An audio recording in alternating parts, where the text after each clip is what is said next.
let's start with that game-winning drive by the Falcons. Was there any doubt in your mind that Cousins could pull it off? There had to be some doubt because there was a lot. There was a lot of doubt. I'd love to sit here and tell you I was feeling good about it. But, for 2 games, really, until that drive, the Falcons had not thrown the ball well, and you're sitting there going, what's going on? And then Kirk comes out here and just says, hey, been here a million times. I know how to execute this thing. And he was in control the entire time and knew exactly where he wanted to go with the ball. I thought he manipulated the defense well. Shut out the offensive line, great protection. But this was clinical. It was clinical, Jay. And to be honest, they got down there so fast, they gave too much time almost on the other end. It's true. And you can sit here and you can run your mouth about Kirk Cousins as much as you want. Okay, and I know there's a lot of Kirk Cousins haters out there, and as you know, I'm not one of them. I know. Okay, and You're the opposite camp. Yes, was he an All-Pro tonight? No, but you know what he did? He came out there, he handed the ball off, which was clearly what their game plan was, and when the team needed him, he went out there and executed, balled out, read the defense, played high IQ football. You beat the Eagles. You're 1-1 in a division that, yes, you have 2-0 teams, but both of them have a lot of questions. And let's be honest, the Carolina Panthers might not win a football game this year. It's true. So you're right back in this thing, and you're feeling great. You're feeling great, and Kirk Cousins is back. I couldn't be happier. You want to hear from your boy? I can't wait. Here he is with Lisa Salters. Kirk, 139 left, down 6. You knew a field goal wasn't going to do it. Just tell me, what did you say to your guys in the huddle when you took the field for that game-winning drive? Well, they had to protect, which they did. Guys had to get open, which they did. Really trusted Drake in that moment. He ran an unbelievable route for the touchdown. Team effort. Great calls by Zach as well. Take us through that play, the touchdown pass to Drake. It's a play we've repped a lot in camp, and he had just done such a great job on it, and I just had a lot of confidence in him to separate, and he created so much separation. I was able to just lay it out to the front pylon, but awesome job by Drake. So much has been said about how you looked last week and about your performance. Just tell me what felt better, what felt more comfortable tonight. Lisa, I still am not sharp enough. I didn't feel like I was sharp enough today, accurate enough. I got to be better. But that last drive hopefully can give us a boost going into next week. We can build on that. There's a lot of new, and it takes time. I was pleased with the way we finished tonight, but there's still so much to be better with. You talked about just how long the journey back was, just how difficult the rehab was. With that in mind, just how good does getting this one built tonight? Lisa, it was big. It was a big drive, big play. It's a tough place to come win. This is a good football team. It was, good character building deal for us to have this experience together, and now we got to go build on it. And we got the Chiefs next week. It doesn't stop. That's the NFL. By the way, Matt, win the battle. Thank you, Kurt. Absolutely, Congratulations. Lisa. Yeah, thank you. How can you not like that guy? First of all, you were just commenting as he's speaking there. He's so honest. He's not coming out and saying, we were great, we executed this, that. He was honest. Lisa Salters said he wasn't great last week, and he said, no, I wasn't. And that's what you love as a teammate.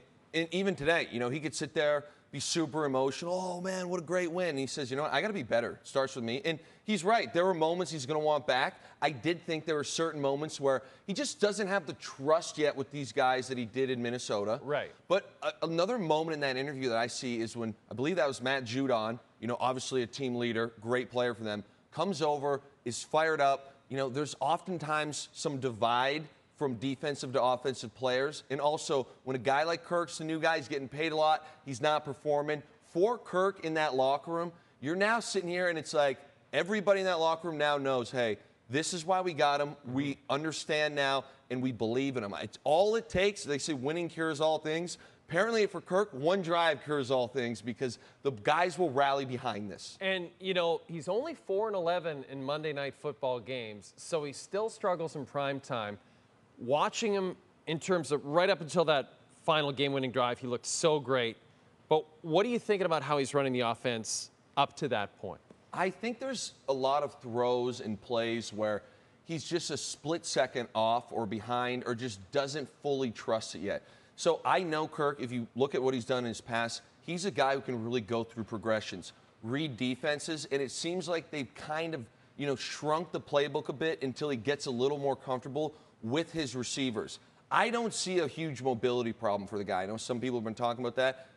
Kirk's never really been a super mobile guy. No. So I thought he did a good job sitting in there, and I do think the arm strength is still there. The last drive and some throws earlier, He's got a fastball. I don't care what you say. You know, is he going to run around and scramble and extend plays? No. But he's going to go through his progressions. He's generally going to find the right guy. I thought the offensive line played a lot better. And in his defense, you know, he was 20 for 29 tonight. The run game was cooking. You stick with it. Yep. And I understand it was that type of game. Week 1, everyone wanted to just, you know, this guy's terrible. He's washed. Yeah. Bring in Michael Penix Jr. now, yeah. The Steelers' defense is elite. They make everyone look bad. The Steelers are a 2-0 football team, and that defense is very, very good. T.J. Watt is everywhere last week. You know, they cleaned that up. Obviously, I don't think this defense is in the Eagles' defense on the same conversation as the Steelers. And Kirk came out here and got the job done, and he's a veteran guy, and he knows, hey, great win. We're 1-1. He didn't come here to go 1-1. He came here to make a run. He's got to get better. The offense has got to get better. But that's a big step in the right direction, a big moment. Tough task this coming week, obviously, against the Chiefs. That'll be an interesting one. I want to talk about the Eagles. First of all, Nick Sirianni, you place any blame in any way on coaching in terms of this Eagles collapse? Yes. Yeah. Yes. You knew that answer was coming. Yeah. And I'm going to go back to the first quarter. Early in the game, we got a 4th down in the red zone, and we're going for it. It's 4th and 4, I believe. Kick the field goal. You could tell right away that Bijan, the running back for the Falcons, was rolling. You didn't have an answer for him all night. Saquon, your running back, was also rolling. You don't have to be a football genius here to realize what kind of game's coming. It's going to be ground and pound, very physical, long drives with extended plays in time. This game flew by. Points are crucial. Kick the field goal. I don't every week it's like I'm yelling at you, Jay. Why don't we kick the field goal? Hey, guess what? How many they lost by? 1 point. Yep. That field goal might have been nice. Okay, so I start with that. We can't forget about that. Yeah. But even late in the game, and I understand, hey, you're throwing the ball, Saquon drops it. He's wide open. Yes. Right? So I'm not putting that on Sirianni, but to me, you've ran the ball game. You knew they were going to be, you know, aligned all in the box. That doesn't really matter yet because first down you're able to get 3-4 yards. Yep. Second down you're able to get 3-4 yards. You got a behemoth of an offensive line. We talked about this yesterday with the Lions. Stick with your bread and butter. You got an O-line. You got what I think is the best runner in Saquon Barkley. Live and die by it. Instead, we try and get a ball to the flat. We get a drop. And not only do we not get the first down, the clock stopped, and primetime Kirk Cousins, who might be 4-11 on Monday night, but he's 1-0 on Monday night with the Atlanta Falcons, comes down and makes it pay.